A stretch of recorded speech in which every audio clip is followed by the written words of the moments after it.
Steps to take while learning a programming language. Number 1, principle. Understanding the concept of programming language defines you as a programmer. It helps you to understand what to do and when to do it and how to debug your code. A lot of people go into programming without understanding this concept and without knowing fully well what programming actually mean or do. So if we're going to start programming, it's writing a set of instructions to a computer to allow it to do a certain task for you. People go into programming with the idea of learning programming language fast. It is actually impossible, practically impossible for you to learn programming language overall. You can learn the basic fast. You can learn the fundamental fast, but you can never learn programming at itself, at the core, fast, because you have to build yourself. You have to take it slow. You have to understand that programming is not something you rush. It's something that builds an infrastructure and also a state of the art technology. Understanding the basics of programming and embracing growth. A lot of people, should try to understand the basics. Even if you want to go into programming, you should actually try to understand the basics and embracing growth, because if you don't embrace growth, you won't understand it. Number 2, choosing the right programming language. Before choosing any programming language or before going into coding, you have to understand this.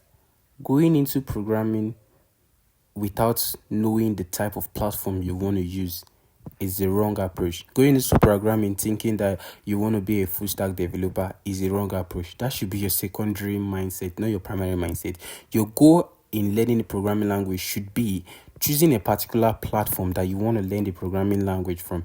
Example being website. You want to build in a code on an web application on a website. You want to build an app. You want to build a CPU software. Depending on what you want, choose the platform you want to use, and then research on the coding language that works for that platform, and then choose a particular a particular code that you have fundamental or you have familiarity with. Example being writing a code in Python, and you form a familiarity with Python whereby you understand the language, you seem to understand it faster and simpler.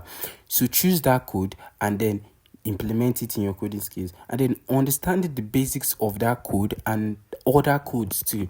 You can learn a particular code and then also try to understand the basics of other code. But the code that you have familiarity with, that's the code you build a foundation on. That's the code you build your masters on. That's the code you become a master in. All right. So that is it for choosing the right programming language. Number 3, building a project. After choosing the right programming language for you, you have to build a project. And when I mean project, I'm not talking about those to-do list app, those, YouTube stuff and TikTok stuff that you see. I'm talking about a project that has real-time users.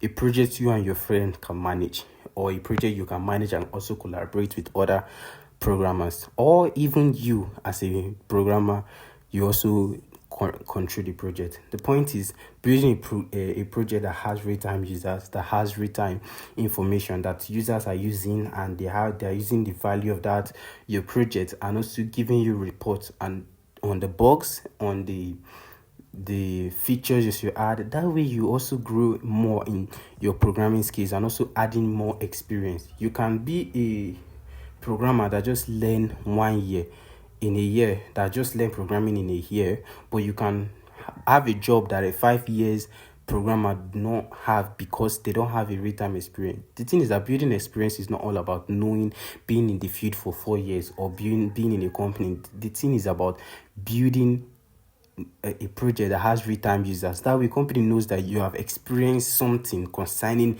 real-time users and faulty applications, so you would know when to fix and when not to fix, where to touch and where not to touch. That's the point about building a project.